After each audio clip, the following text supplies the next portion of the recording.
11ஆம் வகுப்பு மாணவர்கள் அனைவருக்கும் வணக்கம்.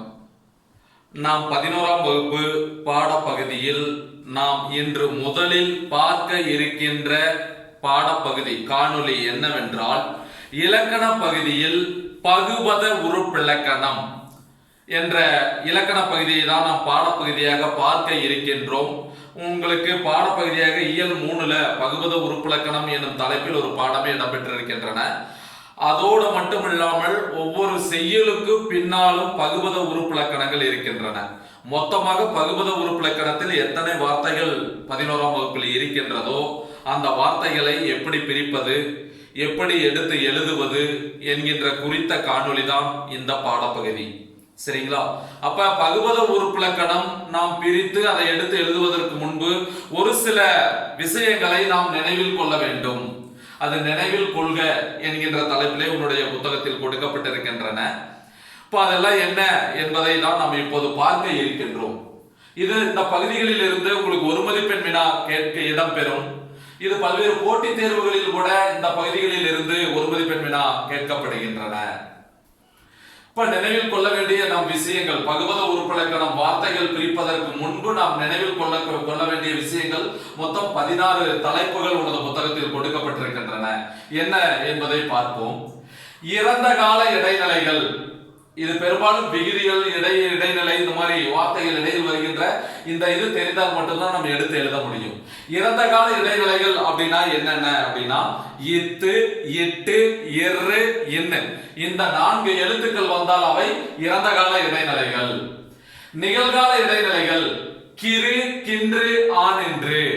உனக்கு ஒரு மதிப்பெண் வினா எப்படி கேட்பார்கள் அப்படின்னா, இப்ப இத்துன்னு கொடுத்துறாங்கன்னு வைங்க, கீழ்காணும் வார்த்தைகளில் எவை இறந்த கால இடைநிலையை குறிக்கின்ற வார்த்தைகள் அப்படின்னு உனக்கு ஒரு மதிப்பெண் வினா கொடுத்து கீழே 4 உனக்கு 4 விளக்கம், 4 பொருள் கொடுத்துருவாங்க, 4 பதில் கொடுத்துருப்பாங்க. அதுல ஒண்ணுதான் சரியா இருக்கு, அதுல ஒண்ணு இத்தா இருக்கலாம். இந்த 4ல ஏதாவது ஒரு வார்த்தையை கொடுத்து எது இறந்த கால இடைநிலை அப்படின்னு கேட்கலாம். கிரு, கின்று, ஆன் என்று ஏதாவது 4ல ஒன்றை கொடுத்து இவற்றில் எவை நிகழ்கால இடைநிலை அப்படின்னு கேட்கலாம். சரியா? ஒரு மதிப்பெண் வினா எப்படி வேணாலும் இந்த பகுதிகளில் இருந்து இடம்பெறும். சரிங்களா? இறந்த கால இடைநிலைகள் இத்து, இட்டு, இரு, இன்னு. நிகழ்கால இடைநிலைகள் கிரு, கின்று, ஆன் என்று. எதிர்கால இடைநிலைகள் இப்பு, இவ்வு. நல்லா நினைவு வச்சுக்காங்க. எதிர்கால இடைநிலைகள் இப்பு, இவ்வு. எதிர்மறை இடைநிலைகள் ஆ, அல், இல். தன்மை, ஒருமை, வினைமுற்று விகுதிகள் என், ஏன், அல், அன், கு, டு, து, ரு. தன்மை, பன்மை, வினைமுற்று விகுதிகள் எம், ஏம், அம், ஆம், ஓ, கும், டும், தும், ரும். முன்னிலை, ஒருமை, வினைமுற்று விகுதிகள் ஐ, ஆய், ஈ. முன்னிலை, பன்மை, வினைமுற்று விகுதிகள் இர், ஈர், மின். படற்கை ஆண்பால் வினைமுற்று விகுதிகள் அன், ஆன். படற்கை பெண்பால் வினைமுற்று விகுதிகள் அல், ஆல். படற்கை பலர்பால் வினைமுற்று விகுதிகள் அர், ஆர், பா, மார், கல். இது படற்கை பலர்பால் வினைமுற்று விகுதிகள். அடுத்தது படற்கை ஒன்றன்பால் வினைமுற்று விகுதிகள் து, ரு, டு. படற்கை பலவின்பால் வினைமுற்று விகுதிகள் அ, ஆ. வியங்கோல் வினைமுற்று விகுதிகள் க, இய, இயர். தெரிநிலை பெயரச்ச விகுதிகள் ஆ, உம். தெரிநிலை வினையச்ச விகுதிகள் இ, உ. தொழிற்பெயர்ல முடிஞ்சா தொழிற்பெயர் தல், அல், அம், ஐ, கை. இது தொழிற்பெயர். இந்த விகுதியில முடிஞ்சா அது தொழிற்பெயராக முடியும். சரிங்களா?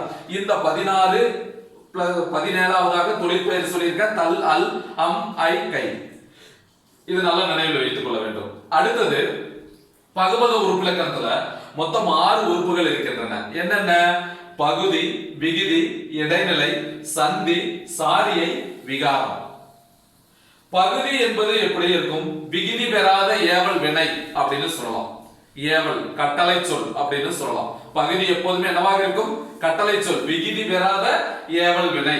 அப்படி இல்லை அப்படின்னா சொல்லினுடைய அடிச்சொல் அப்படின்னு சொல்லலாம். முதல்நிலை என்றும் சொல்லுவார்கள். சரியா? சொல்லினுடைய அடிச்சொல். இது பகுதிங்க. ஒரு வார்த்தை இருக்கும், அந்த வார்த்தையில முதல்ல நாம கண்டுபிடிக்கப்பட வேண்டிய வார்த்தை பகுதி. அது எப்படி இருக்கும்னா விகுதி பெறாத ஏவல் வினையாக இருக்கலாம், கட்டளை சொல் அப்படின்னு சொல்லலாம், சொல்லினுடைய அடிச்சொல் அப்படின்னு சொல்லலாம். அடுத்த விகுதி. சொல்லினுடைய இறுதியில திணை பால் எண் இடம், அதாவது உயர்திணையா அக்ரிணையா ஆண்பாலா பெண்பாலா முன்னிலையா படற்கையா என்கின்ற வகையில் குறிப்பது தாங்க விகுதி. சொல்லினுடைய இறுதியில திணை பால் எண் இடம் கொண்டு முடிவது விகுதி. இடைநிலை பகுதிக்கும் விகுதிக்கும் இடையில் தோன்றும் உறுப்பு இடைநிலை. பகுதிக்கும் விகுதிக்கும் இடையில் தோன்றும் உறுப்பு இடைநிலை. சந்தி பகுதி விகுதி இடைநிலை ஆகியவை புணரும் போது இடையில் தோன்றுங்க. இந்த சந்தியை புணர்ச்சி என்றும் சொல்லுவர். சந்தியை புணர்ச்சி என்றும் சொல்லுவர். சரிங்களா? பகுதி விகுதி இடைநிலை புணரும் போது இடையில் தோன்றும். சாரியை பகுதியோடு இடைநிலையும் இடைநிலையோடு விகுதியையும் இயைய வருவது சாரியை. விகாரம் பகுதி விகுதி இடைநிலை இவற்றில் ஏற்படுகின்ற அந்த வடிவில் ஏற்படுகின்ற மாற்றம் ஏற்பட்டால் அது விகாரம். இதுதாங்க நீங்க நினைவில் கொள்ள வேண்டிய பகுபத உறுப்புகளுக்கு நமது வார்த்தைகளை கண்டுபிடிப்பதற்கு முன்பு நீங்கள் நினைவில் கொள்ள வேண்டிய விஷயங்கள். சரிங்களா? இப்ப அடுத்தது நாம் பார்க்க இருப்பது இத்து மாதிரியான வார்த்தைகள். மொத்தம் 11ஆம் வகுப்புல 10 வார்த்தைகள் இருக்கின்றன. அப்ப என்னென்ன என்றுதான் நாம் பார்க்க இருக்கிறோம்.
இப்ப நாம பார்க்க இருக்கின்ற வார்த்தைகள் இத்து மாதிரிங்க. இத்து மாதிரியான வார்த்தைகள் மொத்தம் 10 வார்த்தை இருக்குங்க. என்ன இத்து மாதிரி அப்படின்னு பாத்தீங்கன்னா இதுல நல்லா கவனிங்க. இங்க பாருங்க, இத்து இத்து சம்பந்தப்பட்ட வார்த்தை நமக்கு இத்துங்க. மொத்தம் 10 வார்த்தை இருக்கு. இப்ப முதல் வார்த்தை கவனிங்க, வைத்தார். இப்போ பகுபத உறுப்புலக்கணத்தை முதல்ல எப்போதுமே நாம் நினைவில் வைத்துக் கொள்ள வேண்டியது, முதல்ல பகுதி கண்டுபிடிக்கணுங்க. அந்த பகுதி என்னவாக இருக்கும் அப்படின்னா கட்டளை சொல்லாக இருக்கும். அப்ப இந்த வார்த்தையில எதுங்க கட்டளை சொல்? வை. வை அப்படிங்கிறது கட்டளை சொல். வை கூட்டல் இத்து இருக்கா? இத்து நம்ம சம்பந்தப்பட்ட வார்த்தை இத்து மாதிரி சொல்லணும் இல்லையா? இந்த இத்து அப்படியே போட்டுக்கிறோம். கூட்டல் அடுத்தது தா இரு. கடைசி எழுத்து என்ன எழுத்துங்க? ஒற்றெழுத்து. ஒற்றெழுத்து என்ன பண்ண முடியாது? பிரிக்க முடியாது. அப்போ ஒற்றெழுத்து பிரிக்க முடியாத பட்சத்துல என்ன பண்ணணும்? அதுக்கு முன்னாடி என்ன வார்த்தை இருக்கு? தா நெடில் இருக்குங்க. இத்து கூட்டல் ஆ. கரெக்ட்டுங்களா? இத்து கூட்டலா தா. அப்ப இந்த இத்து எடுத்து போடுறீங்க. இத்து கூட்டல் இங்க என்ன இருக்குங்க? ஆ. இங்க என்ன இருக்கு? இர் ஆர்.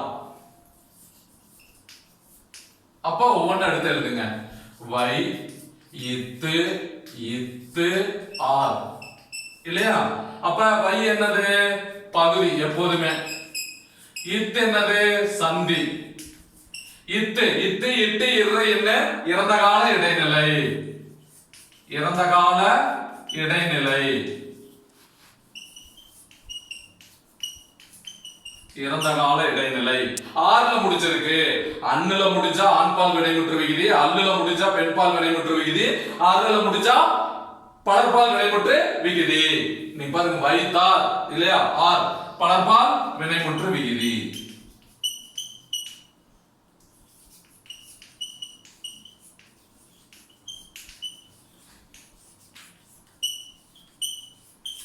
சரிங்களா? அப்ப வைத்தார் எப்போதுமே பகுதி என்னவாக இருக்கும்? கட்டளை சொல்லாக இருக்கும். இத்து அடுத்தது போட்டுக்கிட்டோம். கடைசி எழுத்து ஒற்றெழுத்து பிரிக்க முடியாது. அப்ப தாவ பிரிச்சோம்னா இத்து கூட்டலா, இத்து போட்டு ஆ ஏர். வை பகுதி, இத்து சந்தி, இத்து இறந்த கால இடைநிலை, ஆறுல முடிஞ்சிருக்கு பலர்பால் வினைமுற்று விகுதி. சரிங்களா? அப்ப அடுத்த வார்த்தை பார்ப்போமா? அடுத்த வார்த்தை என்ன? மறுத்து. அடுத்த வார்த்தை மறுத்து. எப்படி பிரிக்கலாம்? கட்டளை சொல். முதல்ல பகுதி எப்போதும் என்னது? கட்டளை சொல். அப்ப என்னது? மறு. அப்ப அடுத்து இத்து இருக்க நமக்கு சம்பந்தப்பட்ட வார்த்தை இத்து. இப்ப கடைசி வார்த்தை என்ன இருக்கு? து. இத்து கூட்டல் ஊ. அப்ப அப்படியே போடுங்க. இத்து கூட்டல் ஊ. அப்ப எடுத்து எழுதலாமா? மறு இத்து இத்து ஊ. மறு என்னது? பகுதி. இத்து என்னது? சந்தி. இத்து இறந்த கால இடைநிலை. ஊவுல முடிஞ்சிருக்கு. ஊவுல முடிஞ்சா வினையெச்ச விகுதி. ஊவுல முடிஞ்சா வினையெச்ச விகுதி. ஈ ஊ முடிஞ்சா வினையெச்ச விகுதி. ஆ உம் பெயரெச்ச விகுதி. அப்ப ஊவுல முடிஞ்சிருக்கு வினையெச்ச விகுதி. சரிங்களா? பிரிச்சிடலாமா? அடுத்த வார்த்தை என்ன இருக்கு? விடுத்தல்.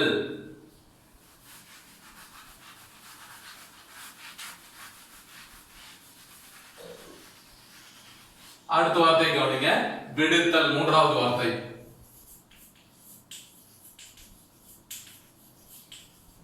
பகுதி எப்போதுமே என்னது? கட்டளை சொல். அப்ப இதுல எது கட்டளை சொல்? ஏவல் வினை. ஏவல் வினைன்னு சொல்றாங்களே, விகுதி பெறாத ஏவல் வினை. அப்ப கட்டளை சொல் விடு. அப்ப நமக்கு சம்பந்தப்பட்ட வார்த்தை இத்து. இப்ப இங்க நல்லா கவனிங்க. தல். இது வந்து தல் தல் அல் அம் ஐ கையில முடிஞ்சா என்னன்னு சொல்லிருக்க? தொழிற்பெயர் விகுதி. அப்ப அதனால இந்த இடத்துல என்ன பண்ண தேவையில்லை, எந்த வார்த்தையும் நீ பிரிக்க தேவையில்லை. அப்படியே போட்டுக்கலாம். தல் அப்படியே எடுத்து எழுதிக்கலாம். அப்ப விடு, அடுத்தது இத்து தல் இல்லையா? அப்ப பாத்தீங்க அப்படின்னா என்னது? இப்ப விடு பகுதி, இத்து சந்தி, தல்லுல முடிஞ்சிருக்கு தொழிற்பெயர் விகுதி. தொழிற்பெயர் விகுதி. புரியுதுங்களா? விடுத்தல் விடு கட்டளை சொல். பகுதி எப்போதுமே கட்டளை சொல் விடு. நமக்கு சம்பந்தப்பட்ட வார்த்தை இத்து போட்டுட்டு கூட்டல், கடைசி இரண்டு வார்த்தை தல்லுல இருக்கு. தல் அல்ல அம்மை கையில முடிஞ்ச தொழிற்பெயர் விகுதி. அதனால அந்த விகுதியை அப்படியே எழுதி கொள்ளலாம். சரிங்களா? விகுதி வராத பட்சத்துல தான் நம்ம அந்த வார்த்தை என்ன பண்ணுவோம்? பிரிச்சு விகுதி வர மாதிரி கண்டுபிடிப்போம். சரிங்களா? அப்ப விடுத்தல். சரிங்களா? அடுத்த வார்த்தை பாருங்க. பதிப்பித்தார்.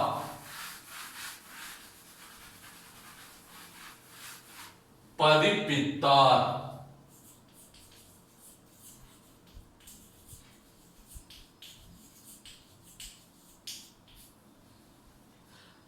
கட்டளை சொல் என்னங்க? அது பதிப்பி. அப்படி இல்ல அப்படின்னா நமக்கு சம்பந்தப்பட்ட வார்த்தை இத்து. இத்துக்கு முன்னாடி இருக்கிறத அப்படியே எடுத்து எழுதலாம். சரிங்களா? அப்ப இது என்ன? இத்துக்கு முன்னாடி என்ன இருக்கு? பதிப்பி. அப்படியே எடுத்து எழுதுங்க. பதிப்பி கூட்டல் நமக்கு சம்பந்தப்பட்ட வார்த்தை இத்து. இப்ப நல்லா கவனிங்க.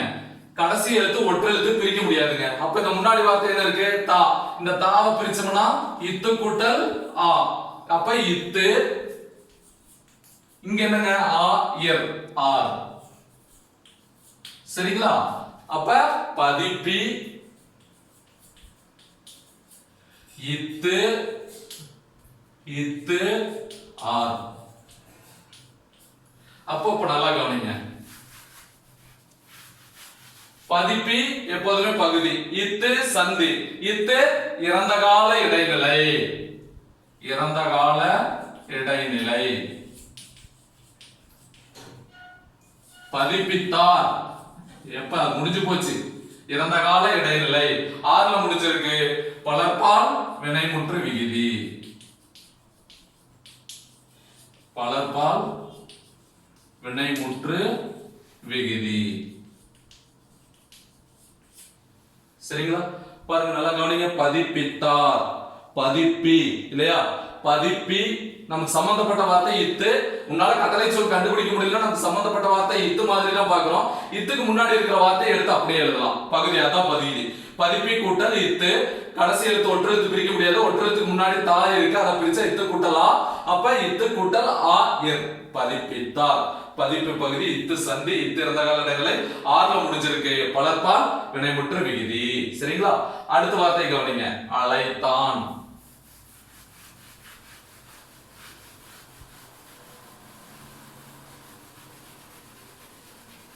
அடுத்த வார்த்தை அழைத்தான்.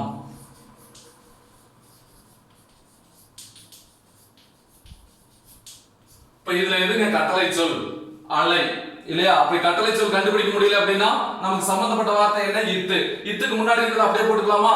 என்ன இருக்கு? அலை. அப்ப நமக்கு இத்து போட்டுக்கிறோம் இல்லையா? கடைசி வார்த்தை ஒற்றெழுத்து பிரிக்க முடியாது. அப்ப அதுக்கு முன்னாடி என்ன இருக்கு? தா. இத்து கூட்டல் ஆ. அப்ப இத்து கூட்டல் ஆ இன் விகுதி கண்டுபிடிக்கணும் இல்லையா? அப்ப அலை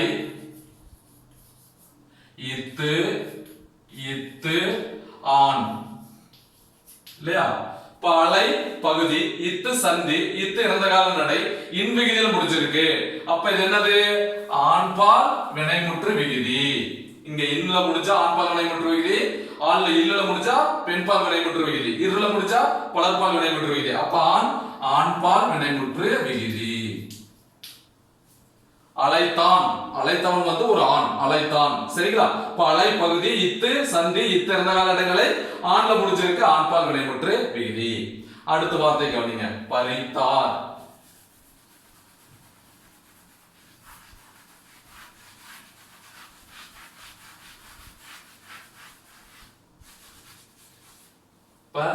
பறித்தார்.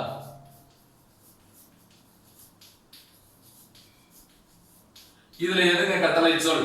பரி அப்படிங்கிறது கட்டளை சொல். அப்படி என்னால கட்டளை சொல் கண்டுபிடிக்க முடியல அப்படின்னா நமக்கு சம்பந்தப்பட்ட வார்த்தை என்ன மாடல் பார்த்துட்டு இருக்கோம்? இத்து மாதிரி தான் பார்த்துட்டு இருக்கோம். அப்ப இத்துக்கு முன்னாடி என்ன இருக்கு? பரி. அப்படியே எடுத்து எழுதலாம். பரி. இத்து இருக்கா? இத்து அப்படியே போட்டுக்கிறோமா? கடைசி எழுத்து ஒற்றெழுத்து பிரிக்க முடியாது. அப்ப அதுக்கு முன்னாடி என்ன எழுத்து இருக்கு? தா. தாவை பிரிச்சோம்னா இத்து கூட்டல் ஆ. அப்ப இத்து கூட்டல் ஆ இர். சரிங்களா? பறித்தார். அப்ப பரி என்னது? பகுதி. இத்து என்னது? சந்தி. இத்து என்னது? இறந்த கால இடைநிலை. ஆறுல முடிஞ்சிருக்கு. இரு பலர்பால் வினைமுற்று விகுதி. பலர்பால் வினைமுற்று விகுதி. பறித்தார். பரி கூட்டல் இத்து கூட்டல் இத்து கூட்டல் ஆர். பரி பகுதி இத்து சந்தி இத்து இறந்த கால இடைநிலை இருல முடிஞ்சிருக்கு. ஆறுல முடிஞ்சிருக்கு. பலர்பால் வினைமுற்று விகுதி. அடுத்து துய்த்தல்.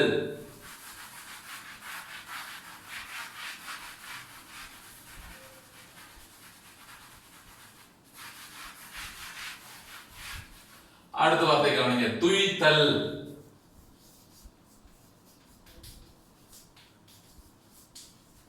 இதுல இருந்து கட்டளை சொல் பகுதி எப்போதுமே கட்டளை சொல் துய். அப்படி உன்னால கண்டுபிடிக்க முடியல என்ன பண்ணணும்? சம்பந்தப்பட்ட வார்த்தை என்ன? இத்து. இத்துக்கு முன்னாடி என்ன இருக்கு? அதை அப்படியே எடுத்து எழுதலாம். துய் கூட்டல் நமக்கு சம்பந்தப்பட்ட வார்த்தை இத்து. நல்லா கவனிங்க. தல். நீ எதையுமே பண்ணவே தேவையில்லை. தல்லுல முடிச்சு அது என்னது? தொழிற்பெயர் விகுதி. அப்படியே எடுத்து எழுதலாம். தல் அல்ல அம்மை கையில முடிஞ்சா. சரிங்களா? அப்ப துய் என்னது? பகுதி. இத்து என்னது? சந்தி. அப்ப தல்லுல முடிஞ்சிருக்கு. தல்லுல முடிஞ்சா தொழிற்பெயர் விகுதி. தல்லுல முடிஞ்சிருக்கு. தொழிற்பெயர் விகுதி. சரிங்களா? தல்லுல முடிஞ்சிருக்கு. துய்த்தல் துய் கூட்டல் இத்து கூட்டல் தல் துய் பகுதி இத்து சந்தி தல் தொழிற்பெயர் விகுதி. எப்போதுமே பகுதி கட்டளை சொல்லாதான் வரும். கட்டளை சொல் உன்னால கண்டுபிடிக்க முடியலன்னா நம்ம சம்பந்தப்பட்ட வார்த்தை இத்து மாதிரி தான் பார்த்துட்டு இருக்கோம். இத்துக்கு முன்னாடி இருக்கிற வார்த்தையை நீ அப்படியே எடுத்து எழுதலாம். அதுதான் பகுதி. சரிங்களா? இப்ப அடுத்த வார்த்தையை கவனிங்க. முளைத்த.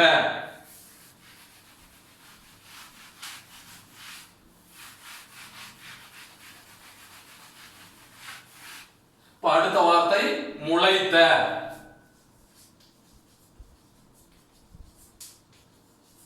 இதுல எதுங்க பகுதி? கட்டளை சொல். முளை. அது வந்து கட்டளை சொல். அப்படி உன்னால கண்டுபிடிக்க முடியல அப்படின்னா நமக்கு சம்பந்தப்பட்ட வார்த்தை இத்து. இத்துக்கு முன்னாடி இருக்கிற அப்படியே எடுத்து எழுதலாமா? பகுதி கண்டுபிடிச்சிட்டோம். முளை. அப்ப அடுத்தது என்னது? இத்து அப்படியே போட்டுக்கிறோம் இல்லைங்களா? இப்ப கடைசி வார்த்தை என்ன இருக்கு? தா. இத்து கூட்டல் ஆ. அப்ப இத்து கூட்டல் ஆ. அப்ப முளை. அப்ப இத்து.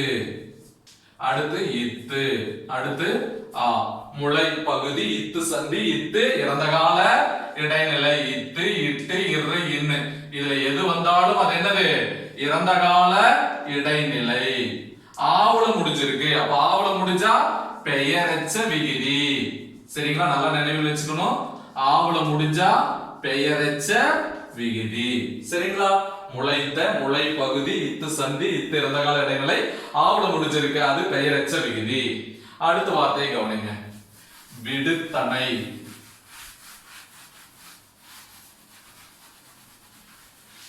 அடுத்த வார்த்தை விடுத்தனை.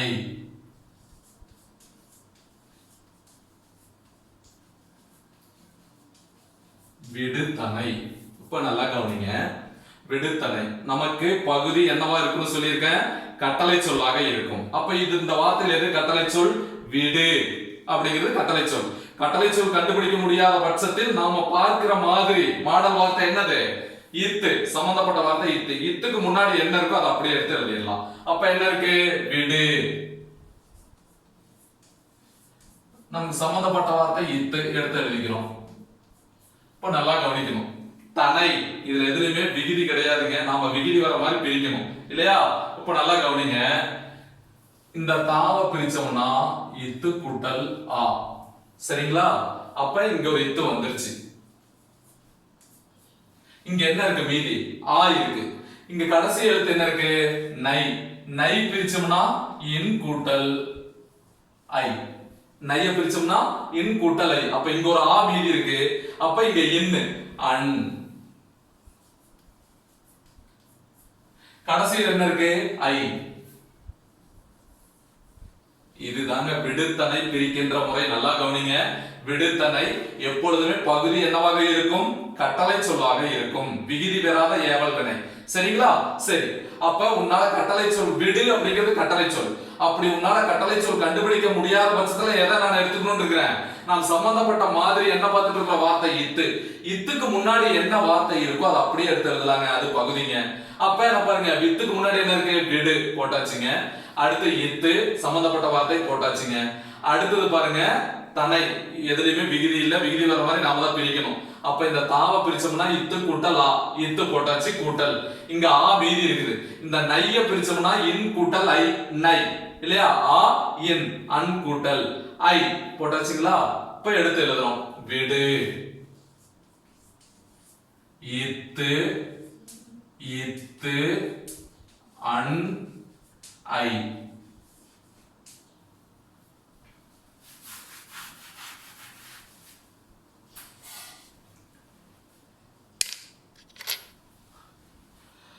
விடு பகுதி. இத்து சந்தி. இத்து இறந்த கால இடைநிலை. அன்னு சாரியை. அன்னு சாரியை. விடுத்தனை. ஐ பாத்தீங்க அப்படின்னா விடுத்தனை. விடுத்தனை விட்டுத்தா. அப்ப என்னது? முன்னிலை ஒருமை வினைமுற்று விகுதி. முன்னிலை ஒருமை. முன்னிலை ஒருமை வினைமுற்று விகுதி.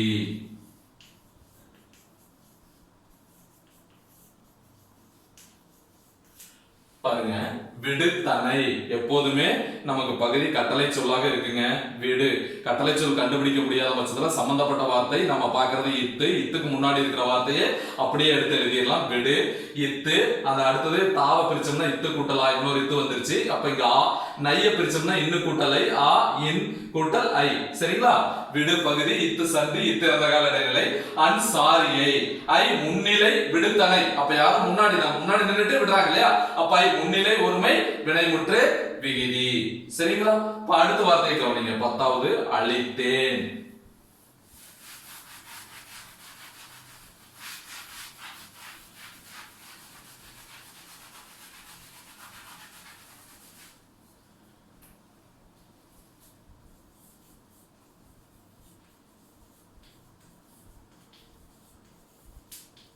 அளித்தேன். கட்டளை சொல் பகுதி இல்லைங்களா? அப்ப இதுல எது கட்டளை சொல்? அழி. அப்படி இல்ல அப்படின்னா நமக்கு சம்பந்தப்பட்ட வார்த்தை இத்து. இத்துக்கு முன்னாடி இருக்கிற அப்படியே எடுத்து எழுதலாமா? அப்ப இத்துக்கு முன்னாடி என்ன இருக்கு? அழி. அப்ப நமக்கு சம்பந்தப்பட்ட வார்த்தை இத்த போட்டுக்கலாமா? இப்ப கடைசி வார்த்தை என்ன இருக்கு? ஒற்றெழுத்து. ஒற்றெழுத்து என்ன பண்ண முடியாது? பிரிக்க முடியாது. அப்ப அதுக்கு முன்னாடி என்ன இருக்கு? தே. தேவை எப்படி பிரிக்கலாம்?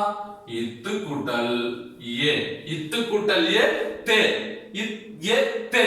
அப்ப இத்து. இங்க ஏ இருக்கு. இங்க என்ன இருக்கு? சரிங்களா? அப்ப ஒவ்வொன்னா எடுத்து எழுதலாம். சரிங்களா? இப்ப ஒவ்வொன்னா எடுத்து எழுதலாம். அலி அலி, இத்து, இத்து, ஏன்.